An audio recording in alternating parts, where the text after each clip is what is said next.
लोकसभेत गदारोळ, राजकारण्यांचे गुन्हेगारीकरण रोखण्यासाठी विधेयक, गृहमंत्री अमित शहांवर भिरकावले कागद.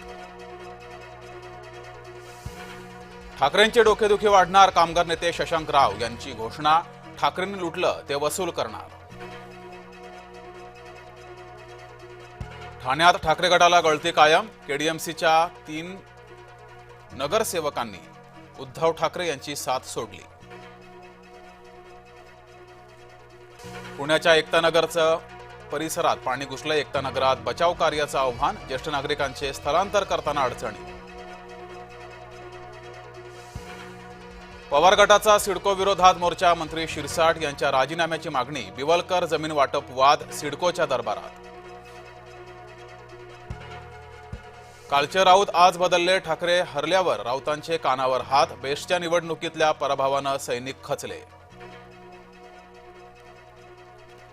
बेस्ट पतपेढी निवडणूक निकालानंतर भाजपानं काढला चिमटा. ठाकरे बंधू एकत्रीकरण म्हणजे 2 शून्यांची बेरीज शून्यच. संसदेमध्ये 130वी घटनादुरुस्ती, राजकारण्यांचं गुन्हेगारीकरण थांबवण्यासाठी ठोस पाऊल. दिल्लीच्या मुख्यमंत्र्यांवर हल्ला, जनसुनावणी दरम्यान रेखा गुप्ता यांच्यावर हल्ला. आरोपीचं नाव राजेश खिमजी सकरिया. जळगावात एसटी आणि टेम्पोचा भीषण अपघात, एकाचा मृत्यू, 25 ते 30 प्रवासी जखमी. पारोळा भडगाव रस्त्यावर घडली घटना. बेस्ट पतपेढी निवडणुकीचे निकाल लागले, ठाकरे बंधूंचा निवडणुकीत दारुण पराभव. शशांक राव यांच्या पॅनलला सर्वाधिक जागा.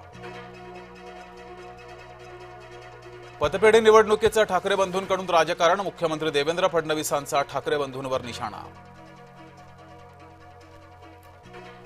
राज्यात 20,12,000 हेक्टर क्षेत्रावरील पिकांचं नुकसान, कृषी मंत्री दत्तात्रय भरणे यांची माहिती.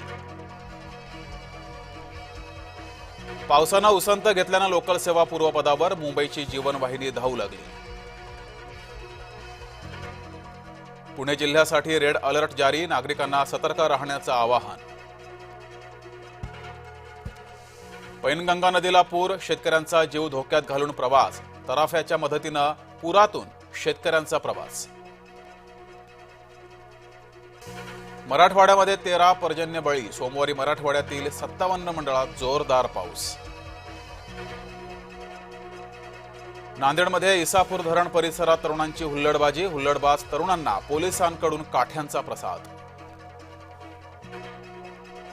मुखेड येथे पूरस्थिती आटोक्यात, नांदेड बचाव कार्यासाठी सैन्यदलाची मदत.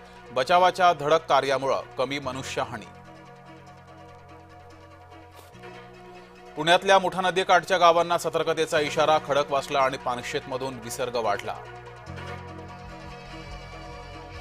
राधाकृष्णन यांनी दाखल केला उमेदवारी अर्ज, पंतप्रधान नरेंद्र मोदी यांच्या नेतृत्वात रालोआचे नेते हजर. बी सुदर्शन रेड्डी काँग्रेस आघाडीचे उपराष्ट्रपती पदाचे उमेदवार.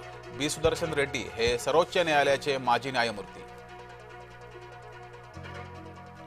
भारताचे माजी पंतप्रधान राजीव गांधी यांची आज 76वी जयंती. नवी दिल्ली इथे राजीव गांधी यांना आदरांजली अर्पण. प्रशासन उत्तम कार्य करते, लोकांनी सहकार्य करावं, मुंबई पोलिसांचं मुंबईकरांना आवाहन. आम्ही मुंबईकरांना सुरक्षित ठेवू, पालिका आयुक्त भूषण गगराणी यांचा मुंबईकरांना दिलासा.